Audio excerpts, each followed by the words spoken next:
Yo, what's going on, Dragon Ballers? Welcome back to another video, and happy April Fools! No, this is not the next best deck in Dragon Ball Super, but it is a really cool deck. I really enjoyed it. It's really creative and fun. Shout out to my teammate Jose for talking to me about the deck. I was on a blue-red version of this deck for a little while, but he showed me the yellow version, and I realized I could do a lot of similar things with some better cards. So I'm going to talk about that in just a minute. But yeah, happy April Fools! Since I did troll you guys already, I'm not gonna bore you to death with the whole follow, sub, Discord, Patreon. That's all in the description, by the way. But we'll get right into the video. You guys can see actually my cool little DBZ tat. This is my first tattoo, actually. Fun fact about the content creator behind the scenes. So we'll get into the video. So it's a really fun deck profile. I haven't brought you guys a homebrew in a little while. I've been doing a whole lot of event coverage, so I wanted to bring you guys a deck profile because I really enjoy playing it. I played at locals this past weekend, and it's not the best deck by any means, but it actually plays a lot of tools that can actually fend off a lot of the best decks. So like I say a lot of the times on the channel, if you guys know what you're doing in this game and you know how to play and your deck's built properly, you can do really well, especially at a local level and even at a regional level. Like I actually think this deck could top a regional for sure. So I'll talk about that more as we get into the card choices, and there's, like I said, there's reasons for every choice, so we'll get into it. So Hiru leader, you might not have seen him in a little while. Not gonna really get into what he does, but what I will say is that we're seeing a lot of new stuff topping right now, and between Skillless, Green Broly, Super Shenron, all that new stuff topping and winning, this is still one of the best leaders in the game by far. I mean, just the consistency. It's a blue leader, so you get to play a lot of busted cards. I will say it is hard, to play blue leaders right now with TN being a thing, but you can kind of tell already from just looking at the deck that we're not playing Dimension Magic, so it's not a huge issue. It is kind of annoying if we're trying to Senzu Bean on defense, but it is what it is. We make do with it. So yeah, Hiru super busted, and in a simplified game state, when you're at 4 energy, just chipping away the opponent's advantage, you can't get a better leader than Hiru, by any means. So we'll get into the main deck. So we've got Crisis Crusher at 2. Now this is an aggro deck. This is definitely an aggressive deck. I'm going to talk about the combo later where you can get a bajillion attacks in per turn, but you do have Crisis Crusher at 2 because Borgos really stuns this deck. You definitely don't want to be facing down a Borgos. That's also going to be the same reason for Mass Saiyan over Scientist Fu. In most aggro decks, you are going to see Scientist Fu mainboarded over something like Mass Saiyan, but Borgos is just that annoying that we want to be able to make sure we clear it. So Crisis is for that same reason, but it's also good for a variety of other reasons. I mean, just stunning those one-drop crit attackers, those one-drop Kabas, especially in the Super Shenron matchup. That's really relevant, right? Because they just want to whore the board with one-drop Krillins and just skip your turn and then attack with them again. So that Crisis Crusher just sits there. They don't really have a whole ton of removal in the deck, so it's going to be really annoying, and you're not going to take crit damage you don't want to take. So multi-purpose for the Crisis Crusher at 2 here. I really like it.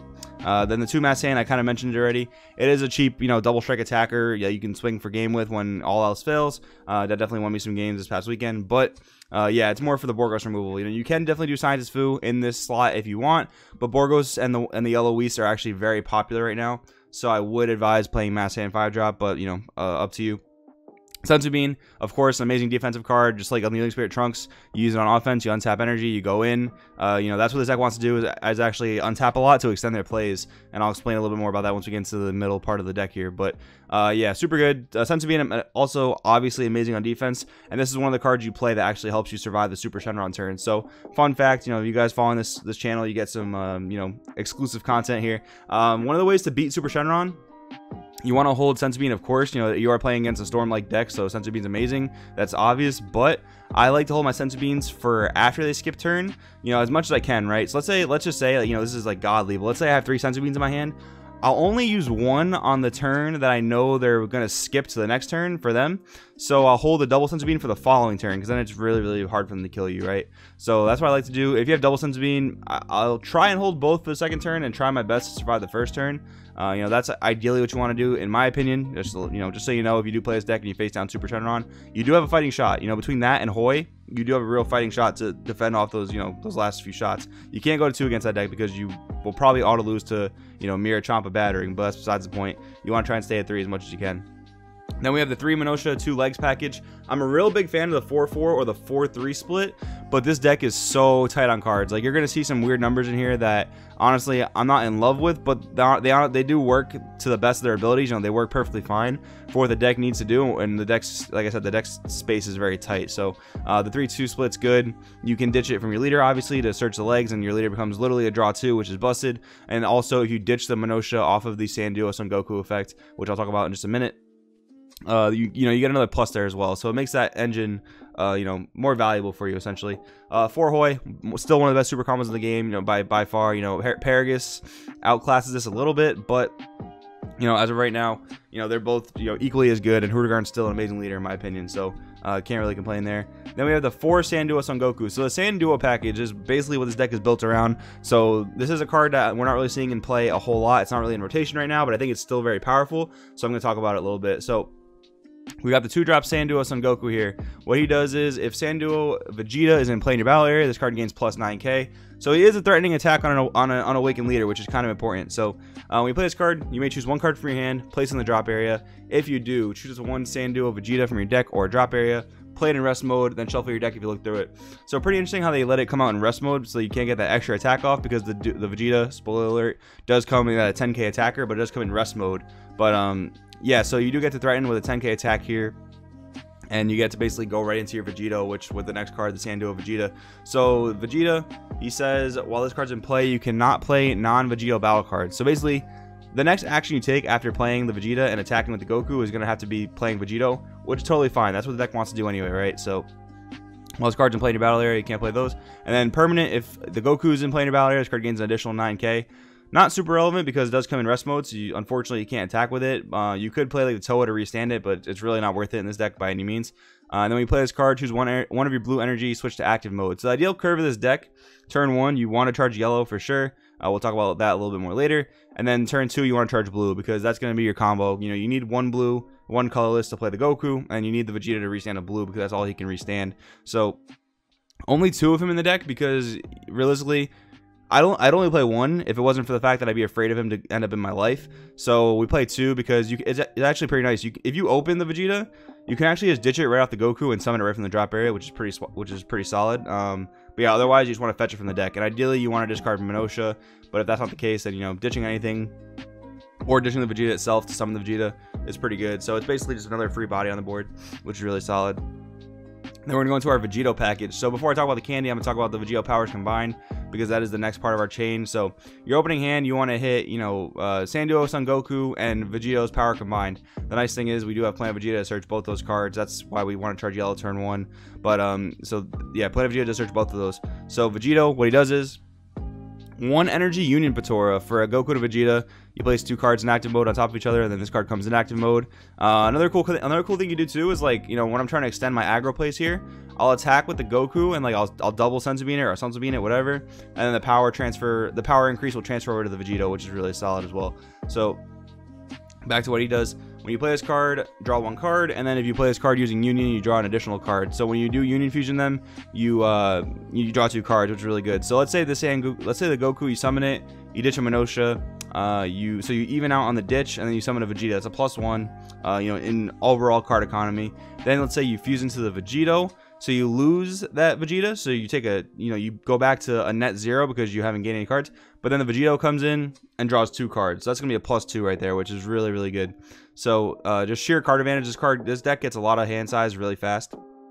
So activate main for 2 colorless. You can choose a Vegito other than this Vegito with energy cost less than or equal to your current energy, and play it. And if you do, you play this card in your energy in rest mode. So that lets you, that's what lets you get a lot of attacks in, right? So you're gonna go Vegeta, you're gonna go Goku into Vegeta, you're gonna attack with the Goku, that's gonna be 1 10k swing. You have your leader swing, of course, so that's 2. Then you have the Vegito, that's 3. So that's 3 swings on turn 2, which is pretty solid. And then if you're able to extend far enough, if you have enough Senzu Beans, or if you're able to awaken, which a lot of times you'll be aggro down to 4 life on turn 2, so you can awaken. Otherwise, you can wait till turn 3, which is still just as good. And then you go into the Vegito World's Strongest Candy. So because it's a 2-drop, you can play this on your turn 2 and your turn 3. You can only play this card from an energy area. When you play this card, you cannot play the World's Strongest Candy for duration of the turn. And activate main, choose a Vegito power combine in your energy area and play it. That's for free, which is really important. And if you play a card, add this card to your energy in rest mode. So what happens here basically is you swap into the Vegito, you attack the Candy Vegito, you attack with it for a 15k swing. Then for free, you swap back into the Vegito powers combined. And what that actually does is it counts as playing the powers combined, which means you draw another card when you play it, which is really, really good. So you get an attack, a draw, and you swap back into a 20k and attack with a 20k, which is super solid. So that's where a lot of your aggressive plays comes in, and that's a cheap turn 3 play. It's 2 energy, so if you're able to, like I said, extend with Senzu Bean Extend with Unyielding, Leader Awaken. You have a lot of crazy things you can do in this deck, which is really solid. And then we have our main finisher, which is Vegito at full throttle. Double strike, dual attack, permanent. You can only play from energy area. And when you play this card, choose one of your opponent's battle cards with barrier, ignoring barrier. Returns to the owner's hand. So that's cool for getting rid of like barrier blockers, so you can go straight for game. It's also good just annoying, really dealing with really annoying things. Like for example, if you're playing against Agents of Destruction Boo, and they gave the Boo barrier, and you want to just not let them have that board presence, you can bounce it back to their hand, which is cool. It's good. This is good in a plethora of different situations. Especially when you're trying to deal with barrier things. So and double strike, dual attack, 25k. That's a real big base for plowing through 4 life. So that's really solid. 2 Champa, another win con in the deck. This is definitely a deck where you're going to be swinging a whole bunch of times. And, let's say you're swinging for game with that powers combined. You want to drop a Champa on it, get double strike, win the game that way. Now we come into our yellow package. So I did talk about, the yellow versus red thing earlier. I was on red at first because I wanted to play Digging Deep. I wanted to play Kaba and stuff like that. But honestly, for the format we're in right now, yellow has the better cards by far. And, they do have a Digging Deep equivalent, which is Source of Power. So this engine works incredibly fine. So 3 Nimbus, a couple reasons here. We don't want to play Dimension Magic because Tian's a card. Tian's really annoying. And we don't want our negate to basically be dead. Flying Nimbus is also really, really good in the meta right now because you do have Super Shenron that's going to go super duper wide on you. And you do have AOD that's going to go wide on you. It's just really good right now. So Nimbus is super solid. Only thing is, it's not free, but you play your cards right, and you make sure you have that yellow up for the right situations, and Nimbus will literally win you games. So be mindful of that. 2 Planet Vegeta, no more than 2 because it bricks, but turn 1 it is essentially copies 5 through 6 of your Sanduo Goku and your Vegito power combined, whichever one you don't have basically. You do also want to see Strongest Candy early, so Planet can search that. However, you're much more concerned with seeing Sanduo Goku and Vegito in that sense. One thing I will mention here is if you're going, let's say you're going second, right? So, you charge a yellow and you have Planet in your hand, whatever. Don't like shotgun the Planet, attack the leader first, see what you get. Discard a dead card and see what you draw off the leader effect. Because, you don't want to like Planet and then attack the leader and then draw the same card you just planted it for. There's no real reason for that. So you could search a better card. So just a little note there. 2 Krillin, this is just for some crit damage. That double strike crit is really good. Super Shenron is showing us that right now. That double strike crit swinging like 2 to 4 times over 2 turns in a row is really powerful. And I'm a big fan of the 1-drop crit attacker. It's really good. 3 Whis, this is because Whis and Borgos are really, really powerful in the meta right now because of Super Shenron.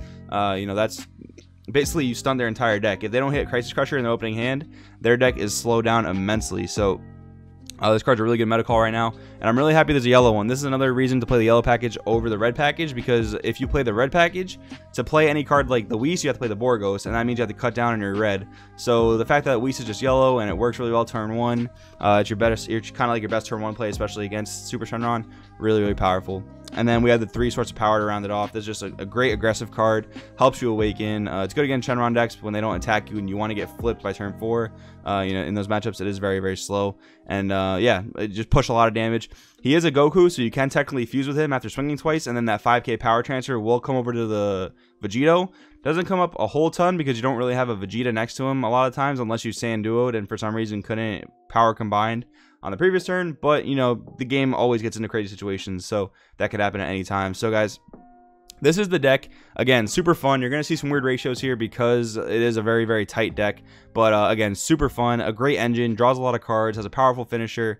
And you play a lot of tech options for the current format. So I'm a huge fan of it. Take this to locals. Let me know how you do with it. Take it to, anything. Let me know how you do with it. I think it's really strong, really powerful, really overlooked. Really overlooked main deck engine and a leader that's been kind of forgotten about. And I think Hiru's still really powerful. So yeah, guys, with that being said, let me know what you think. Thank you guys for watching. And we'll see you next time. Happy April Fools. See you later. Yo, what's up, Dragon Ball players? DP here. Me and Joey just got back from locals. We're just hanging out in his room, eating chimichangas, playing cards. You know the deal. Man, he really does have like a nice pad for you guys to check out while you guys are watching his videos, huh? Real scenic, real nice to look at. Hey, while you're here, you guys should subscribe to the channel, watch some of the other videos. Pretty cool place to get some nice Dragon Ball content. You guys see my shirt? I love this shirt. I love Spider-Man. He's like my hero.